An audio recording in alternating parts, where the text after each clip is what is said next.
Good morning, good evening, and good afternoon. Thanks for tuning in to another episode of the Cottonwood Creek podcast series. We do appreciate you spending a few moments of your day with us. If you do enjoy the episode, drop us a like, give us a share, and leave your thoughts in the comments section below. We'd love to hear from you. Hey, this is John Mark Caton, pastor at Cottonwood Creek, and just want to welcome you back to another podcast episode as we start off this new year, 2021. I think we're all kind of ready to put 2020 behind us for sure. And if you've been around Cottonwood Creek for any length of time, you know that at the beginning of every year, I love to focus on the idea of health. Getting healthy. And January is always a perfect time for that. We always talk here at Cottonwood Creek about spiritual health, relational health, financial health, but I always talk to you as well about physical health because it's so important. You know, Scripture talks about the fact that physical health is of great importance. Now, spiritual health is certainly of more importance, but we can never negate the idea of our physical health. I'm joined here today with a good friend, a Cottonwood member, as well as a Cottonwood Creek deacon, and I'm here with Shawn Tolleson. You might remember him as a former Major League Baseball player, had a great and storied career, grew up right here in our area, and then went off to a fantastic Major League career with both the Los Angeles Dodgers as well as the Texas Rangers. And a particular season that I remember was that 2015 season, where by the end of the year, you end up 10th in Cy Young voting. But I had 35 saves that year. What an incredible thought. But really, from the All-Star break on, led the major leagues with 22 saves and had a magical run to the playoffs.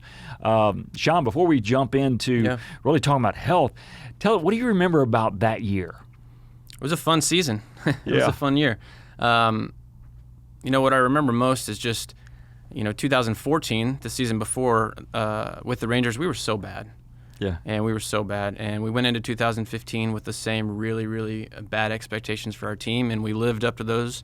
And then we get into kind of the second half of the year, and we flip a switch and start winning games. And we are winning. I mean, you said I had that many saves after the All-Star break. It's because all the games were close. We were just squeaking by and pulling out these 1-run, 2-run, 3-run wins. It's funny, what I remember most about that season is being really tired at the end of it. I bet. I think I finished that season, the regular season, pitching 5 games in a row, which is hard to do. And I think I'm the last and probably will be the last guy to ever throw in five games in a row. So they don't let guys do that anymore. I can remember as your pastor and friend looking out there in some of those times going, he's warming up again. Yeah. And with what little baseball knowledge I have, I'm like, how's he doing it? Yeah, it wasn't easy. Many days I'd show up and wouldn't really be able to lift my arm over my head. Pitching coach would ask me, hey, if we need you today, you good? Oh, yeah, I got this. I'm good. I'm good, no problem. So. But it would have been nice not to always have a 1-run game right in there. Yeah, a little break every once in a while would have been nice. Yeah. Well, after your baseball career, Shawn, as you and I have talked, you really have focused your energy on really health, and you founded Tolleson Health Advisors. And I love what you do and what you talk about because it's just simple things and ideas that people can do to maintain their health, to get healthy. Talk to us a little bit as about your journey into the health aspect of it through your major league career. Always we think now a lot more even now about nutrition among athletes, but there's also some simple things that we can do just as individuals to stay healthy, and we don't have to be a major league athlete. So talk to me a little bit about health. Really, I guess what I would say is health versus looking healthy. There's two different things. My journey into this whole thing was it was God ordained for sure. I kind of had a wake up call in my baseball career. It was 2017, and my health just hit me hard. I was starting to just put on unhealthy weight. I was overweight. My body hurt all the time. I wasn't sleeping well at night. I found myself in a pattern of, like a lot of baseball players, staying up late, eating late, access to the best food in the world. And I found myself just kind of going down a bad road. The weird thing is that I was a professional athlete. I had access to a nutritionist that I was using, a strength and conditioning coach that I was using, the best doctors. in the country. But I wasn't healthy, and I knew that, and it was kind of a light bulb moment for me. I had this wake up call, and a lot of us, and some of you guys, listening right now, have had a wake up call sometime in your life as it pertained to your health. For me, it was this, right? I realized that if I didn't make a change, my baseball career was, headed down the wrong road. In a lot of ways, some other people in this world, they get a wake up call and they're like, if I don't make a change now, I'm going to be going down the wrong road. And January, first of the year, is always the time that people talk about that. So I started seeking out my own answers to my health. I became a podcast junkie, listening to all sorts of doctors and health gurus about health, reading books, became really a student, and kind of went down the rabbit hole of having all this advanced testing done, genetics, working with these top functional medicine doctors in the country. Like, kind of cracked the code on me. Okay, what makes me me? And what I found after I made a few very simple changes that necessarily didn't, I didn't have to spend all that money to find out, I got better. The weight came off. I had energy again. My body felt good. I dealt with chronic back pain my entire career. Always, every few months, debilitating back pain. Had a back surgery. Knock on wood, right? Yeah. But through changes in my lifestyle and diet, I haven't had a back issue in 4 years. Wow. And so there's been a lot of changes, but I love how you just opened this podcast when you're talking about physical health is like one aspect of your health. There's emotional health and spiritual health and financial health. And all of these play a significant role in your physical health, right? So your physical health is really a byproduct of all these other things.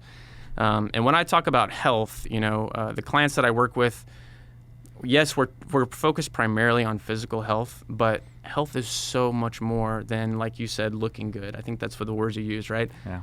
So much, especially when people are making New Year's resolutions, they're talking about, well, how do I get healthy? And they use a mirror, right, as kind of their grade on how they're doing. But there's so much more going on underneath the surface, right?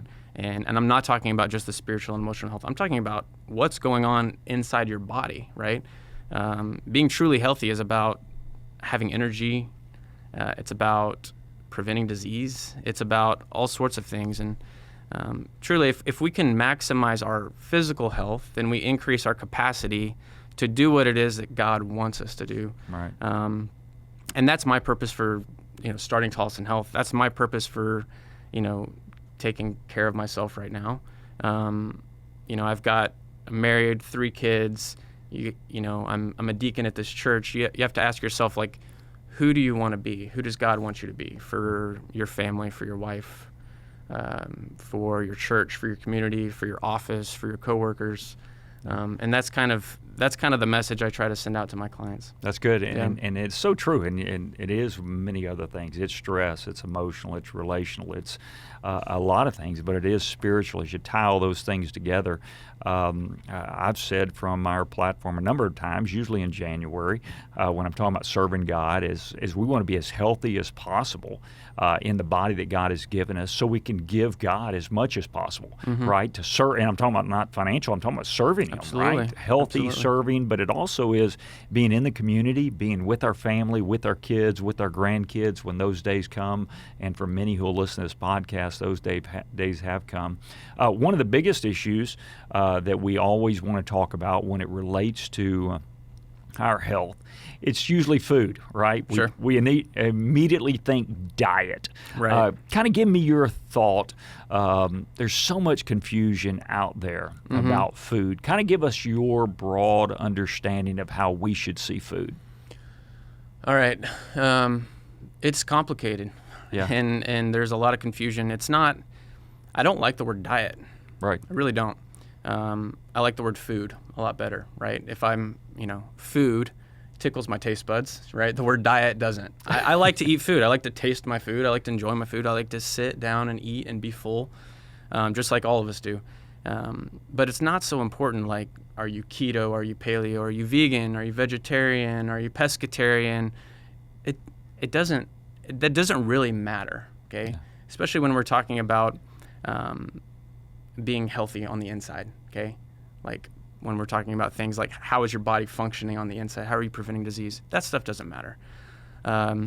What matters is the quality of the food you're eating, okay, and what's in the food you're eating. So, sometimes it's not even what you're eating that's important, it's what your food is eating that's important. Okay, so if you like meat, I like meat. I don't think there's any reason that people shouldn't eat meat, but I like meat. But we are the meat that our meat is eating. Right. Okay, so if I eat a cow, what is the cow eating? Okay, that's actually making a difference on your health. If you're eating kale, what is your kale being fed? What's the soil that's being fed? An easy way to simplify food is pick it up, look at it, ask yourself, was this thing around 200 years ago or was it not around 200 years ago? And if it was around 200 years ago, go ahead and eat it. Feel good about it, If it wasn't, let's assume it's guilty until we can prove it innocent, right? Sure, there's some good foods that have been invented in the last 200 years, but for the most part, right, meats, fruits, veggies, you're good to go. If there's one food or one change you could make to your diet. Just one. Just one. I'm glad you're going to address this because Gene and I have made one commitment. We're cutting something out in January. Hopefully we're close. Go ahead. Are you going to reveal what you're cutting out? Yeah. Okay, go ahead. Reveal it. We're gonna cut back on sugar. Good. Okay, that's a great one. And that's usually the number one answer, right? Right. If I say, hey, what's one thing that you can cut back on to better your health? Sugar. Great answer, okay? You will get healthier, right, by cutting back on sugar. There's no question. There's way too much sugar going on. True health is really about what we call metabolic flexibility. So essentially, that's being able to control your blood sugars. The only way to do that is to eat sugar occasionally and not every day. That's about it. But what I tell people is if you could make one change to better your health, you need to eliminate something called PUFAs. Do you know what a PUFA is? I've never... P-U-F-A. No, I don't know what a PUFA is, nor have I known when I've consumed them. So it's a polyunsaturated fatty acid. Okay. I haven't heard of that. Okay, polyunsaturated fatty. So there's kind of a weird thing going on in our country. These, essentially, when you think about these were introduced in masses to us through oils. Vegetable oil, canola oils, sunflower oils, safflower oils, peanut oils, cottonseed oils, soybean oils, corn oils, okay? These are these oils that most restaurants are cooking with. They're put in lots of packaged foods. We've been told for the last 30, 40 years that these are healthier, okay? These are healthier. They're not, okay? Right. They're not. And ever since these have been introduced in masses, there's been steady increase in heart disease, diabetes, cancer, all sorts of things. So if there's one change you can make, try to cut back on those, right? You're not going to completely eliminate them from your diet. Right. They're not. They're everywhere. Okay? They get sneaked in all sorts of places. but if we can at least stop cooking with them, okay? Yeah. Fried foods, okay? Almost all fried foods are fried in some of these kind of oils. That's the easiest change you can make. Hey, speaking of that, when we think about sugars and these things, have you ever looked at the story of the graham cracker? I have not. You need to look that up. And I'm actually going to talk about it Sunday, and we won't spend much time on this. But Graham, the man who originally invented them, was a Presbyterian minister. And back in the 1800s, he looked at some of the junk people were beginning to eat. So he developed this graham cracker. It was named after him. Mm-hmm. It was meant to be healthy, all right? And actually the same with Kellogg. Mr. Kellogg, the same time frame when he developed Kellogg's cereal. Mm-hmm. He looked around, saw the sugar that was being poured in our food, thought it was unhealthy, thought it wasn't right, but back to the graham cracker, that it was kind of a flavorless cracker that was healthy. Now, he'd probably roll over in his grave if he saw what the graham cracker is today, based on all the additives they put in and the sugars. And what do we typically think about the graham cracker? Give me the marshmallow and the chocolate, right? Absolutely. But it's kind of interesting as I was researching that in preparation for this Sunday's sermon, as I talk about it, that things change over the years. And you just mentioned change a while ago. Was it here 200 years ago? Right. Everything changes, and even sometimes things that were healthier early in our lives, or even years ago, like the graham cracker, are no longer healthy, which is why we kind of need to do a deep dive into some of our food, right? Absolutely. That's a good story. Yeah. That's a good story. You're right. Everything changes, just like the advice that you get from nutrition changes over time. Yeah. Science gets revealed, right? We learn more and more and more as we understand how the body works. Okay. And we're starting to really understand how it works, and we're learning that sugar, not a great thing. Yeah. These refined processed oils, not a great thing. So if you're like, well, what do I use? What kind of oil should I use? Olive oil, okay? Olive oil is a pretty good substitute. Avocado oil is a pretty good substitute. Even butter is a much better alternative than some of these oils. Than margarine. We've always heard that is choose butter over margarine. Absolutely. Is that correct? Absolutely. So margarine would fall into the PUFA category. PUFA category. Absolutely. Okay. Yeah. All right. What about water? We got food. Okay. What about water? How much? Everybody says I drink a gallon of water a day. Someone else says I drink this many glasses of water a day. How much water should we be consuming each and every day? Yeah, it's really personalized, right? So it depends on how active you are. It depends on how big you are. General rule of thumb, at the minimum, you need to be drinking about 72 ounces of water a day. I probably drink about 180 ounces of water a day, so quite a bit of water when you think about it. What's more important than probably how much you're drinking is probably what kind of water are you drinking. There's a lot of things floating around out there in our water system. So filtered water, purified water, spring water, even just a cheap little filter that you put on your home water, it's going to do a lot of good for you. It is. I'd read something, maybe you've looked at this a little more than I have a while back, that a lot of times some of the water bottles that we grab, when they look at the contaminants in the actual water in the water bottles, it's not any better than general tap water. Is that true? Is that... There's some bottled waters that aren't good out there. Yeah. Most bottled water out there is just, I kind of say it's purified toilet water. Oh. It doesn't mean it's bad. It's better than drinking from your sink, right? It's purified. Okay. But the best, if you're like, well, I'm going to the store to buy bottled water today, what should I buy? Now I'm confused. Buy spring water, okay? It doesn't have to be expensive Pellegrino, right? It could be, Ozarka, something like that, right?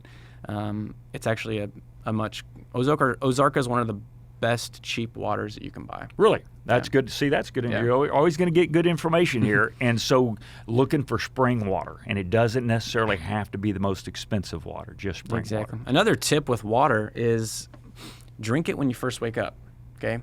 I know we all like to run to coffee. I like coffee too. I drink coffee. Coffee's not a bad thing. Unless you're putting sugar in it or anything like that. Yeah. But drinking water when you first wake up, okay? And there's a reason for that. Our body goes the longest period of the day without drinking when we're sleeping, okay? So when you wake up in the morning, that's when your body is the most dehydrated, okay? When your body is dehydrated, it goes into a conservation mode, okay? What does that mean, conservation mode? It means that it's not going to expend calories like it normally would, okay? So it slows your metabolism down, okay? Which makes you hold on to things, okay? If weight loss is one of your 2021 goals, you don't want to hold on to anything, okay? You want to let it all go, okay? So actually waking up and drinking water, not just like 8 ounces. Go ahead, drink like 16, 24, 32 ounces of water when you first wake up in the morning. Really? When you first wake up, that will kickstart your metabolism. And it'll actually help you lose weight. And then we can have our coffee? Then you can have your coffee. Yeah, then you can have your coffee. I had heard a number of times that the first thing you should drink in the morning is water, even before coffee and everything, that it could help with obesity and diabetes and stuff. Is that true, or is that It's totally true. Okay. It's totally true for the same reasons that I just gave. There's a stress hormone that you've probably heard of called cortisol, okay? Mm-hmm. Cortisol gets a bad rap, but it's really not necessarily a bad guy all the time. But most of us, when we wake up in the morning, our cortisol is off the charts, okay? High. Okay? When our cortisol is high, we hold on to things, okay? We kind of go into conservation mode because stress levels are high, okay? But our stress levels are high in the morning because our body's trying to get energized from waking up. It's just a natural thing. It's not a bad thing that your cortisol is high. But drinking water first thing when you wake up will actually help to bring that down a little bit, okay? So there's a lot of factors at play here, but moral of the story, just wake up and drink some water, okay, before you have your coffee. Okay. Yeah. What about vitamins, supplements, and different things like that? What are your recommendations that everybody should be doing? Some people say, well, I take one multivitamin a day. Others say, well, I take this, and this. Kind of give us your quick, and again, what we wanted to do in this is make it achievable for anyone, right? Most people watching this podcast are not going to be professional athletes. We're going to have to buy our own food, prepare our own food. What are some simple tips that we could do in the area of vitamins or supplements that would improve our health? It's a good question. I find that people probably are either in one of three categories. Either you love supplements and you take them every day so that you can eat fast food. Okay. Second place is you will never take a supplement because it's not natural. You want to get all your nutrients from food, or you're kind of somewhere in the middle, right? Which is where I stand. Okay. You like supplements because you understand the benefits of them, but you also know that you've got to eat healthy. It's not a replacement for eating healthy. So if you fall into that third category I mentioned, that's where you should be falling, right? Supplements do play a role, and they can be helpful. The fact of the matter is the food that we're eating, okay, it's the food that we have access to, it's the food you have access to, it's half the food as it used to be, okay? So the farmland that our crops are being grown on, the vegetables that we eat, they're about 20% as nutrient as they were 100 years ago, okay? And that's just because our agriculture's changed. We no longer have regenerative agriculture. We're not moving animals from here to re-nutrient the soils. It's just not as nutritious. What does that mean? It means that you've got to eat a lot more of it, okay? So for example, let's say broccoli, okay? Broccoli is a healthy food. There's a lot of good, nutrients in broccoli. A serving of broccoli, we'll say it's like, 2 heads of broccoli is a serving, okay? So do I want to eat, if I have to multiply that by 5 to get what I need from broccoli, I'm not going to eat that, right? I'd have, that would not be fun to eat that much broccoli. So that's kind of where supplements come in. There's an increasing need in our society for supplementation. So what supplements do I take? Good question. A multivitamin is a great place to start, right? At least you're replacing those basic things you need. Another thing that almost everyone should be taking is a fish oil. Okay, almost everyone should be taking a fish oil. Good. Another one you mentioned, we touched on it a little bit earlier, what you should do after you wake up in the morning. First thing, drink the water. When it comes to sleep, how much sleep should we give? Or should we have each and every night? Is there a set number? And then for those who would fall in my category who struggle to sleep, really do, got any thoughts on helping me? I don't drink coffee at night, so that's not an issue. I have my coffee in the morning. But how much sleep should I get? Because I oftentimes find myself going, I didn't get enough sleep. I know I didn't get enough sleep, but I've got to go on with my day. And so I'm constantly worried I'm not getting enough sleep. But then I'm like, well, wouldn't my body tell me if I needed more sleep? But then I walk around some days going, I am exhausted. I need some sleep. So what's the number, Shawn? Tell us. Yeah, it's not that easy. Yeah. Everyone requires different amounts of sleep. There's, our genes can actually point to whether you're called a short sleeper or a long sleeper. Okay, so maybe you require less sleep than other people. Our genetics can also point to whether we're a morning person or a night person, okay? So there's no secret formula. General rule of thumb, most people are going to need 7 to 9 hours of sleep, okay? I think Americans right now are getting somewhere like a little over 6 hours of sleep a night on average. So we're not sleeping enough. Sleep probably is the most important thing you do in a 24-hour period. I mean, imagine staying up, right, for an entire night. That messes you up, right? Would you rather go an entire day, 24-hour period without sleep or without food? No. Right? Probably sleep, right? Yep. Or probably food. Sleep is pretty important. So this is just kind of, do you wake up to an alarm clock? When I have to wake up early. Okay. What's early for you? Well, considered early to me, I don't like to see the sunrise. Early to me would be 6 a.m. Okay. So kind of a little experiment, right? If you're ever on a vacation or you got some vacation days or you've got 2 or 3 days in a row, don't set an alarm. Go to bed when you feel tired and sleep till you wake up. Okay, do that 3 days in a row. Take the longest one of those, right? And that's a pretty good rule of thumb for how much you should be sleeping every night. There's a lot of tips and tricks for sleeping better. There are a lot of people that struggle with sleep. Sometimes we can't shut our mind off, right? And so kind of setting the mood for sleep, or you could call it like sleep hygiene, that's important. I mean, one of the issues with sleep is actually light. Okay, as I'm staring at like a bright light right here, but bright lights in the morning, in the afternoon, good for us. Okay, it actually sends signals to our body to wake up.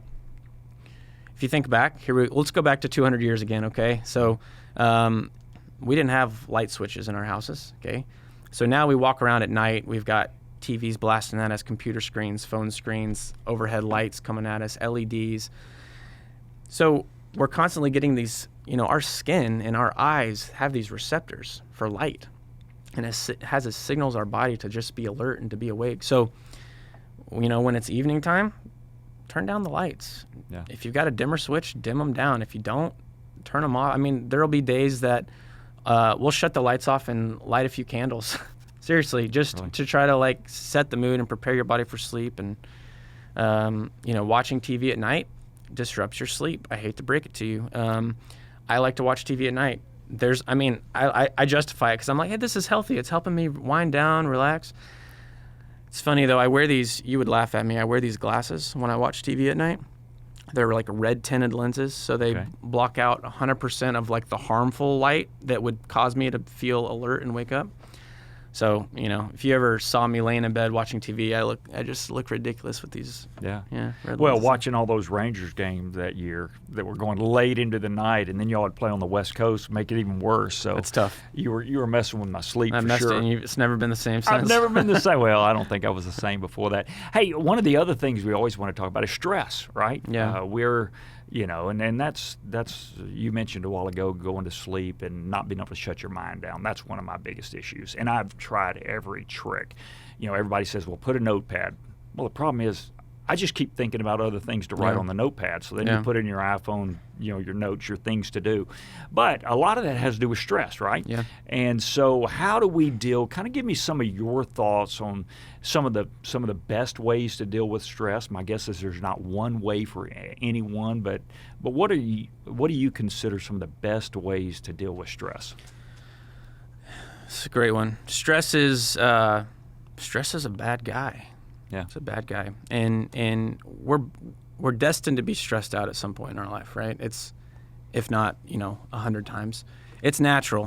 Being stressed out isn't that bad for us, but staying stressed out, what they call chronic stress, it's really bad. It really takes a toll on your physical health.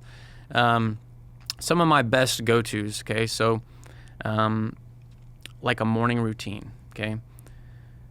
So here we're going into 2021. People set resolutions. You set goals. As we're talking about all this stuff, you may be listening and well, here's a goal I could set with this. Here's a goal I could set. Goals are awesome. I like goal setting. But what's better than even setting goals is having systems in place that allow you to hit that target every single time. So it's not just a goal that you check off and you're done. Right. But it's constant. It's a system. So like a morning routine, for example, I have a morning routine. That's my system for helping me start my day off on the right foot, which helps control my stress levels, okay? So, for example, like setting up a morning routine, okay, that can help relieve stress. One of the simplest but thing we forget to do is just to breathe, okay? Breathing actually helps control stress, not just this woo-woo science stuff, actually does. So what am I talking about breathing? Take deep breaths. Really, really deep breaths. Most people go their entire lives without actually breathing deeply. Okay, so breathe deep. Another thing that I think is important for everyone to do at some point every single day is to find a moment to just go by yourself. Right? Go by yourself. I know we've got 3 little kids in the house. Right? It's not easy to be by yourself ever. Okay. But if you can find, I'll share this with you, okay? So my morning routine, I wake up, drink about 32 ounces of water, make a cup of coffee. I go and I go into a closet in our house, and I sit on the floor with the lights off. And I'll turn a little lamp on, and I'll pray a little bit. I'll read scripture. But I literally lock myself in a closet for about 30 minutes every morning. And I don't get it every day, right? There's days I don't get it. But when I don't get it, I feel it. You feel it? I feel it. Yeah. That's your morning routine. Just stepping off into just removing our stress, get things done. Here's one, and this is important because we're fixing to start a challenge here at the church. Exercise, right? I typically lift some weights. I like to do exercise. I used to run, not because I ever liked running, but because Gina was a runner, so I became a runner because of her. And as soon as I got a chance to quit, I stopped.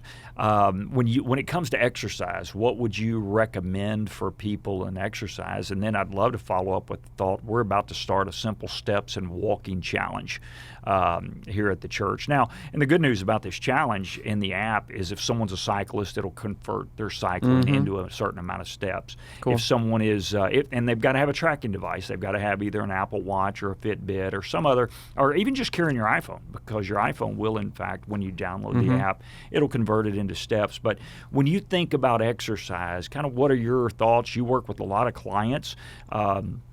You work with some clients who are, professional athletes, but you also work with some people that are just like me and others. So what are your kind of recommendations for people or thoughts? What's most healthy when it comes to exercise? Yeah, exercise can be intimidating, right? Watching people exercise can keep people from exercising. I've got friends and family who are like this, right? You scroll through your Instagram feed and you see these people doing this ridiculous stuff. And you're like, if that's what exercise is if that's what working out is, count me out, right? Count me out. I like to think about exercise from like an ancestral standpoint. So what is that? I mean, walking, right? Walking is probably the best form of exercise you can get, right? Just do it. What's the point of exercise? Okay, so let's say that the point of exercise, right, is to maintain a healthy weight, okay, and it's to achieve, functional living status, right? You want to be able to bend down and tie your shoes. You want to be able to lift a bucket over your head and put it on a shelf. I mean, that's what you need to be able to do. Walking is probably my favorite form of exercise. Clients that work with me laugh because I tell them to go for walks all the time. And walking is good because walking is one of the few exercises you can do that you're actually moving, it's functional, and you can use your brain and think at the same time. Okay, all three of those things are important to do. Typically what I like to tell people with exercise is less is more, okay? So, is it better to go for a 10-mile run, or is it better to do more intense activity for 2 minutes? Okay, I vote 2 minutes, okay? Saves you a lot of time in your day, okay? Part of the problem is people think that they have to commit so much time to do a workout and to exercise, and that causes them more stress, okay? So if I'm committed in this new year to go to the gym and work out, and I know it's going to take me an hour and a half, but now I'm using this hour and a half to do this workout, and now I've got to make it up to get my work done somewhere else, that causes a lot of stress for people. And it doesn't have to take that long, okay? 30 minutes of activity is really what you need to be doing. Okay, 30 minutes of activity. I think the step thing's going to be cool. Okay. I think that's going to be really cool. I'll be participating. Okay. Yeah. Well, try to keep up. All right. So, and that's our hope, is just to get people moving, Yeah. right? Because that's so much of what we're looking. You think back of where we were generations ago, back before we had cars and stuff like this. If you weren't riding a horse somewhere, you were walking somewhere, right? And that's constantly where you are. Well, look what we're doing right now. Yeah. We're sitting in a chair recording a podcast, and I'm going to go after this, and I'm going to go to my office, and I'm going to sit in front of a desk staring at a computer screen until 5 o'clock. Right. Okay. And most of us are doing that exact thing, and that's not good for us. Okay. Sitting in a chair is not good for us. One of the simplest things you can do, if we're on the topic of walking, what about standing? Yeah. Okay, standing. I just bought one of those off Craigslist, one of those standing desks that I can go from sitting to standing, and I'll spend most of my day standing there. Right. I'm not moving, but at least I'm standing. Right. It's better than just sitting. And so you're right, though. I mean, what we do for work these days is not really what we were meant to do. Right. Our bodies were meant to move and to work. So as we come down to close, by the way, there was a ding that was going off. I just bought a Nike Apple Watch, the one that I had before. Yeah, I got my first Apple Watch for Christmas. Did you? First one I've ever had. So now I got to learn how to mute it. I got to figure out how to mute it in a time like this. But more importantly, the reason why I bought it is I want people to know how many steps I'm taking. Yeah. Keep me accountable to them. They can chase me, and that's the joke. There'll be many that will beat me. But just to get us all moving, right? Yep. Just to encourage us. And you mentioned breathing a while ago. Yeah. And it's already told me to breathe this morning. And I'm like, that's a good thing. Mm-hmm. Just breathing is a good thing. So I think one of the things that I want, you've already critiqued me a little bit, and I want that. Let me go through some of the things that work for me, okay. and I would love for you just kind of for those out there, on the idea of exercise. Here's what I found works for me, and then critique it a little bit. Here's what I know. I'm no longer at a place. I go to work out not because I love it, but because I want to stay healthy. Mm-hmm. I just acknowledge that. Yep. I don't love it. I also know if I am planning on just killing myself every time I go to the gym, I'm not going to go. Correct. Am I abnormal, or is that pretty normal? That's extremely normal. It's not natural to want to kill yourself in a gym. For the record, I don't love to work out either. People assume that I'm some workout junkie. Not me. You will find me doing actual workout less, for sure, 7 days a week, less than 45 minutes a day. For sure. Never more. Okay? Often less. I try to stay up and moving, but yeah, you're totally right. I mean, if you kill yourself in the gym, it's actually causing your body a lot more harm than good. Yeah, I just found if I'll go in there 45 minutes, and usually I'm less than an hour. I'm always less than an hour, that I'm just not going to kill myself. And if I know I'm not going to kill myself when I go in there, where I'm not going to come out pouring with sweat and hurting, then I'm willing to go, right? Sure. Because the next thing. All right, breakfast. Let's talk a little bit. We always hear breakfast is the best meal of the day. You've already said the thing we need to do is drink water before we do anything else. Just let people grade me on this. My typical breakfast is scrambled eggs, cup of coffee. What am I doing wrong besides everything? Nothing wrong. Okay, nothing wrong. The first question you need to ask yourself is, should you eat breakfast? Okay, that's the first question you should ask. Our digestive system runs on a circadian clock just like we sleep. Okay, so we should eat when there's sun in the sky, and we should stop eating when it's dark. Okay, that's an easy rule of thumb. Okay, you've probably heard of something called intermittent fasting. Okay, mm-hmm. People do it to lose weight, but it's actually a good practice to kind of carry through. Doesn't mean breakfast is bad, okay?